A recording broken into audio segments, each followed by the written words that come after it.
BNP মনোনীত প্রার্থী engineer Manjurul Ahsan Munshi এবং জাতীয় নাগরিক পার্টির প্রার্থী হাসনাত আব্দুল্লাহ দুজনের মধ্যকার কথার লড়াই ছিল শুরু থেকেই প্রকাশ্য।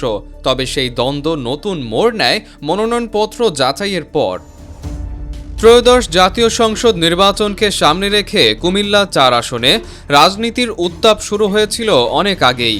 মাঠের রাজনীতি ছড়িয়ে এই আসনের লড়াই এখন গড়িয়েছে নির্বাচন কমিশন থেকে আদালতের বারান্দায়। অভিযোগ উঠেছে ঋণ খেলাপির তথ্য গোপন করে মনোনয়নপত্র জমা দিয়েছেন বিএনপি প্রার্থী। এই অভিযোগ তুলে নির্বাচন কমিশনে আপিল করেন এনসিপি প্রার্থী হাসনাত আব্দুল্লাহ। এর আগে ৩ জানুয়ারি সংশ্লিষ্ট রিটার্নিং কর্মকর্তা মঞ্জুরুল আহসান মুন্সীর মনোনয়নপত্র বৈধ ঘোষণা করেছিলেন। তবে সেই সিদ্ধান্ত চ্যালেঞ্জ করে ইসিতে আপিল হলে বদলে যায় পরিস্থিতি। ১৭ জানুয়ারি আপিল শুনানি শেষে মনোনয়ন বাতিল করে নির্বাচন কমিশন। মনোনয়ন ফিরে পেতে নির্বাচন কমিশনের সিদ্ধান্তের বৈধতা চ্যালেঞ্জ করে আদালতে রিট করেন মঞ্জুরুল আহসান মুন্সী। তবে আপাতত আদালতেও স্বস্তি মেলেনি তার। ফলে এই মুহূর্তে কুমিল্লা ৪ আসন থেকে নির্বাচনে অংশ নেওয়ার সুযোগ নেই এই বিএনপির প্রার্থীর।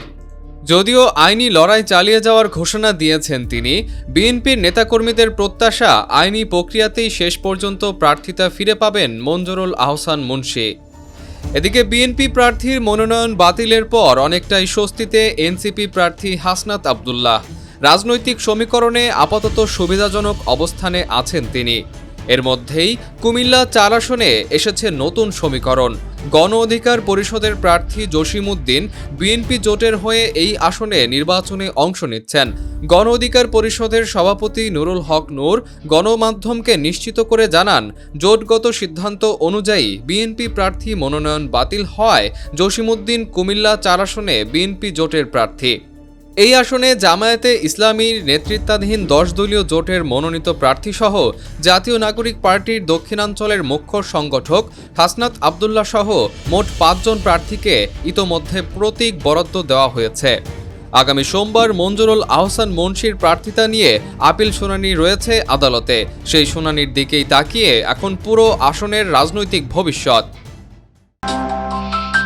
অগ্রযাত্রা প্রতিদিন